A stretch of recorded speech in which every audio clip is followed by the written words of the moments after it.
Hey les geeks, aujourd'hui sort le film Venom au cinéma et je vous conseille d'ouvrir l'œil car il est rempli de petites références que ce soit aux comics ou même à la pop culture en général. Cette vidéo contient donc du spoil sur le film, étant donné que je vais vous dévoiler la plupart de ces petites références que vous n'aurez sûrement pas remarquées dans Venom.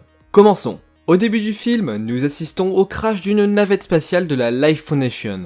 Tout l'équipage de la navette est décédé sauf un astronaute que l'on nomme Jameson. C'est une référence à un astronaute des bandes dessinées Marvel qui fut sauvé par Spider-Man lors d'un incident au travail. Dans le film, nous avons aussi le droit à une référence au journal Daily Globe qui a fait déménager Eddie Brock à San Francisco suite à son licenciement. Sans étonnement, il s'agit de la même histoire dans les comics, sauf que ce qui n'est pas mentionné dans le film, c'est que Peter Parker est responsable du renvoi de Eddie.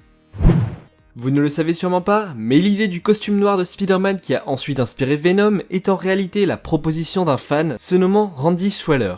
Et les plus attentifs auront sûrement remarqué que l'appartement où loge Eddie se nomme le bâtiment Schweller. Bel hommage, n'est-ce pas? Un détail minime dans le film, mais important pour la suite, est bien sûr Scream, le symbiote qui a essayé de se lier sans succès avec un lapin. Est-il maintenant en liberté? C'est la question que l'on se pose. Nous le retrouverons sûrement dans un Venom 2.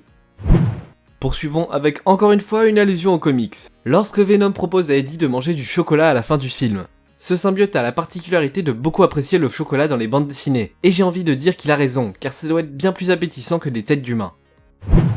Vous ne serez sûrement pas passé à côté de la grande différence physique qu'a Venom par rapport aux comics. L'araignée sur son torse manque à l'appel. À cause de certains problèmes de droit, ce film Venom n'a pas pu directement être lié à Spider-Man de Tom Holland, et c'est pourtant grâce à ce personnage que Venom existe dans les comics. Pourtant, le film s'est bien fait, et du coup ils se sont permis de retirer l'araignée du costume de l'anti-héros, pour ne pas avoir à expliquer l'inexplicable.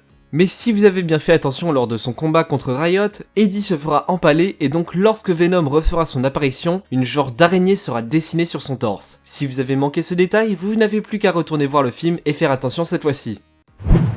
Nous avons ici une référence non pas aux comics, mais plutôt au cinéma en général. Nous retrouvons dans Venom un cri qui nous est très familier lors de son combat contre l'équipe du SWAT. Il s'agit du cri Wilhelm, qui a été repris dans de nombreux films depuis son apparition en 1953 dans le long métrage The Charge at Feather River de Warner Bros. Vous ne voyez toujours pas de quoi il s'agit? Écoutez ça.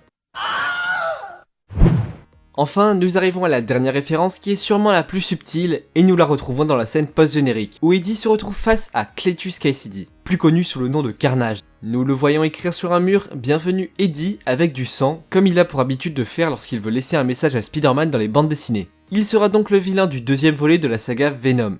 C'est tout en ce qui concerne les références cachées dans le film Venom. N'hésitez pas à me partager votre avis sur ce long métrage en commentaire. Moi je vous dis à une prochaine, c'était Sacha, salut!